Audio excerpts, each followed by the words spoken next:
আপনারা এখানে দেখতে পাচ্ছেন শত্রুকে বিপদে ফেলার তদবির। নিম্নের তাবিজটি আগুনে জ্বালিয়ে দিয়ে শত্রুর দিকে নজর করবে, অর্থাৎ যখন এই তাবিজটি আগুনে জ্বালাবে তখন শত্রুকে মনে মনে কল্পনা করবে। এতে শত্রুরা কঠিন বিপদে পড়বে। তবে শরীয়তে নিষিদ্ধ কাজে এ তদবির করা নিষেধ। এখানে দেখতে পাচ্ছেন তদবিরটি। যখন তদবিরটি লেখা হয়ে যাবে তার নিচে আপনাকে লিখতে হবে অমুকের কন্যা অমুক হালাক হোক অথবা অমুকের পুত্র অমুক হালাক হোক।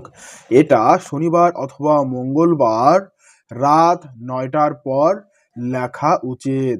জাফরানের কালির অভাবে লাল কালি দিয়েও লেখা যায়। তাই দ্রুত এই কাজটি আপনারা করতে পারেন আপনার শত্রুকে বিপদে ফেলার জন্য। মূলত এই তাবিজটি তান্ত্রিক কবিরাজি তন্ত্রমন্ত্র সম্ভার বই থেকে দেওয়া হচ্ছে।